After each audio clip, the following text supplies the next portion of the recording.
নমস্কার বন্ধুরা, সকালবেলার টিফিনে তোমরা ঝটপট নাস্তার জন্য এই রকম আলুর পরোটা তোমরা বানাতে পারো। এটা যেমন তাড়াতাড়ি হয়ে যায় আর খেতেও হয় দারুণ। তো চলো আজকে তোমাদের সঙ্গে শেয়ার করি একদম হেলদিভাবে তৈরি আলুর পরোটা। এখানে আমি আলুর পরোটা বানানোর জন্য 2 কাপ আটা নিয়ে নিয়েছি। তার মধ্যে পরিমাণ মতো নুন আর অল্প সাদা তেল দিয়ে এটা আমি মেখে নিয়েছি। তোমরা চাইলে এখানে আটার পরিবর্তে ময়দাও ব্যবহার করতে পারো, তবে ময়দার থেকে আটা হেলদি হিসেবে বানানোর জন্য আমি আটাটাই বেছে নিয়েছি। তো এটা আমি সাইডে রেখে দিয়েছি। আর এখানে আমি সেদ্ধ করে নিয়েছি কিছু আলুগুলোকে একটু আমি হাতে করে ভেঙে নিয়েছি।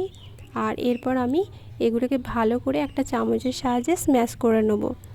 তো স্ম্যাশ করার পর আলুর মধ্যে একদম দানা ভাব যেন না থাকে সেইভাবে একটু স্ম্যাশ করতে হবে।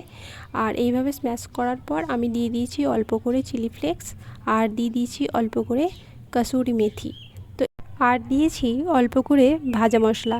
এখানে আমি জিরে, ধনে আর শুকনো লঙ্কা শুকনো খোলায় ভেজে রেখে দিয়েছিলাম। তো এই ভাজা মশলাটা দিলে খুবই ভালো স্বাদ হবে।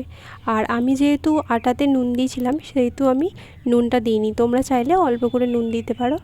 এরপর আমি খানিকটা আটার ডো নিয়ে এইভাবে হাতে করে গোল পাকিয়ে একটা বাটির মতো শেপ তৈরি করব।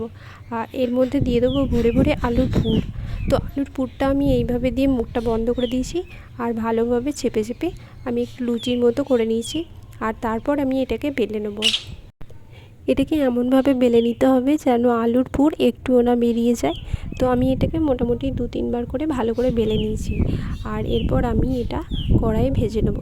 তো প্রথমে আমি রুটিটাকে অল্প করে যেমন রুটি সেঁকে সেরকমভাবে সেঁকে নিয়েছি। আর তারপর অল্প সাদা তেল দিয়ে এটাকে আমি ভেজে নিয়েছি। তো এটা এপিট ওপিট করে ভালো করে যেমন পরোটা ভাজে সেরকম ভেজে নিয়েছি। এটা যেমন নরম থাকবে আর খেতেও হবে দুর্দান্ত।